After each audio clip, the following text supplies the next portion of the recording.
Just a map of famous New England shipwrecks. Just to point out where that's Irving's. If we get there tonight, probably not, because I'm bloviating here. But that's where the Somerset went down, right off Cape Cod. Okay, and of course, Vicki talked about the Portland gale. Angel Gabriel, which was lost in that great colonial hurricane of 1635. All right. I'm circumlocuting. I got to stay to the program. The Somerset surgeon, a Dr. William Thayer, would marry Susanna Rich of North Truro. Thayer later became an American citizen, and descendants of the couple lived on Cape Cod well into the 20th century. Well, in late October 1778, reports came that the French fleet was headed towards Boston.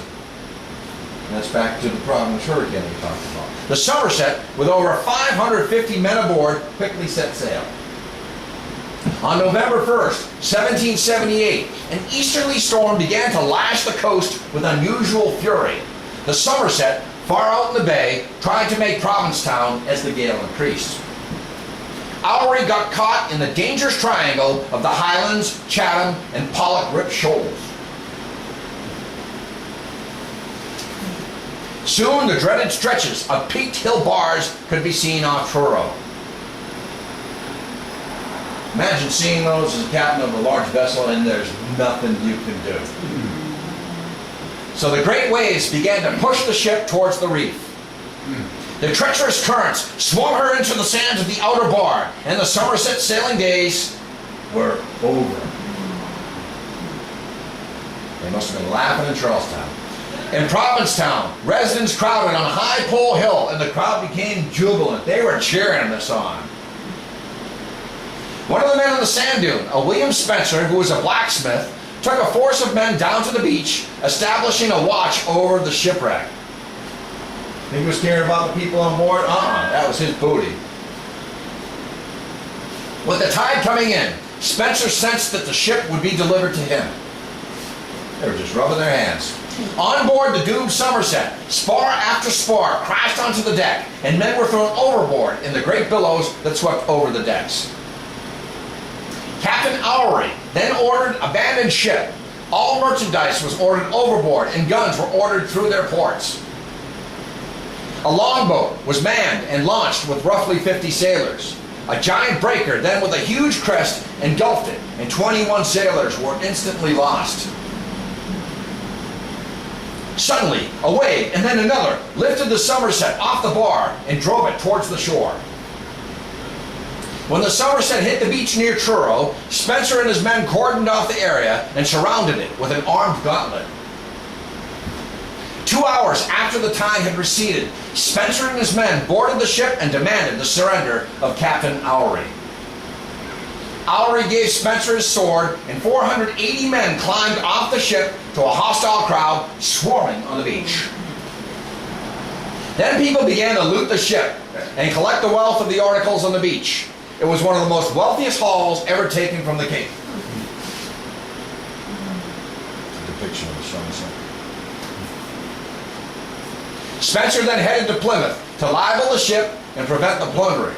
He wanted to claim it as his own. Joseph Otis described the events at the wreck as, quote, very riotous doings, and he watched in horror and then wrote a letter to the council in Boston. Barnstable, November 4th, 1778. Kind sir, I have just received express from the commanding officer of the militia Truro, informing me that the Somerset, a British ship, is wrecked about 4 miles east of the race, and bilged that they had got out yesterday about 60 men, the captains of the ship and mariners included. The sea is running high. They lost 1 boatload of them, and how many was alive aboard the wreck they could not tell. Obviously, this man did not major in English and likes to use run-on sentences and not using proper syntax or punctuation. There were some American prisoners aboard who say they parted in the storm with 15 sail of the line bound for Boston. Have ordered an officer from here to go down and assist the officers below in conducting the prisoners along. Who shall march without delay for Boston? Key statement. Remember, they're down on the Cape. Had where they are, and their own being all wet. Any orders from the Honorable Council, if my conduct is not approved of, please to tell me by word, and they shall be pursued. I send this by express, whose bill I hope will be paid, which he will give in. I am honorably yours, Servant Joseph Otis. He's doing an end run for Spencer. He's asking for the ship. An immediate reply was sent to Brigadier Otis from the council in Boston. The Massachusetts Board of War approved his actions, yet had no solution to the feeding of the prisoners. If you have not bread for the prisoners, let them live without, as many better men have done before them. I can get some more water here, beautiful. Look in the cups. Brigadier Otis sent a Major Hamblin and a Colonel Hallett to take charge of the goods at the wreck, but they were halted by Spencer's second-in-command, Colonel Doane, and his band of men, who prevented the officers from interfering with what was saved. So there was going to be a fight over the booty. I'm fine. Thank you very much, though. Appreciate that. I'm yakking up a storm here. Otis wrote back to the council that, quote, I have met with nothing more chimerical, and that Spencer was quite haughty. I look on him a poor being and his abettors. 30 of the Somerset's officers were allowed to sail to Boston, while 450 men had to begin a 120-mile walk along the sands of Cape Cod back to Boston in the wintertime. They were ragged, hungry, bruised, and bleeding. Embarrassed. I'm going to get to that. I do have some mention of that, yeah. From the beginning of their walk until they passed through Eastham, it cost the inhabitants over 540 pounds or $2,000 of 1778 money. After the march proceeded through Sandwich, many Cape residents said, forget it, and they returned to their homes. The 450 British Marines and sailors now broke up into bands, some without guards. Some of them escaped to nearby towns like Abington and Bridgewater. When authorities heard about this, sheriffs were dispatched to round up the prisoners. Traffic sentinels were set up along the way after they proceeded through Plymouth. Gradually, the prisoners were rounded up and pointed towards Boston.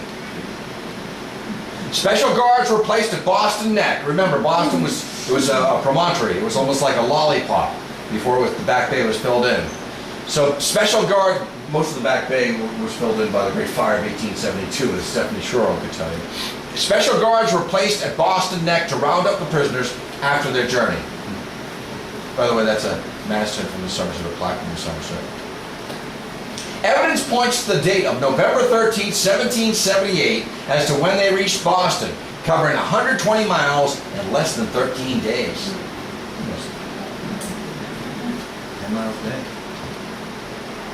It's estimated that around 50 prisoners escaped before they reached Boston. Those who made it were boarded onto the old French ship Panay, a very unseaworthy old hulk that was poor for quartering prisoners. An elderly British prisoner named Purser Edward Siren collapsed on the forced march and lay on the road for several days in Braintree. He was released in arrangement with Admiral Byron and then sent to Rhode Island. 5 vessels were needed to transport the entire cargo of the Somerset. The sloop Sally brought 16 cannon, 18-pounders, and the sloop Cumberland landed 18 cannon at Boston. The Rising Empire made 2 trips between Provincetown and Boston loaded with cannon. And here's the irony. On April 7, 1779, Paul Revere announced that he had been able to mount several of the Somerset's guns that he had rode underneath 4 years earlier on the platforms at Castle Island. Eventually, he would mount 21 of the Somerset's cannons. How ironic. The British officers were moved to Noddle's Island, where Henry H. Williams lived. Williams reminded the billeting officers that his houses were shelled and burned by the Somerset during the Battle of Chelsea Creek. Samuel Sewell's old farmhouse on Hog Island was finally selected as the prison site for the British naval officers. Williams had a lot of things in store for them, so they had to move them. John Avery, on behalf of Captain Oury, petitioned the Massachusetts Council.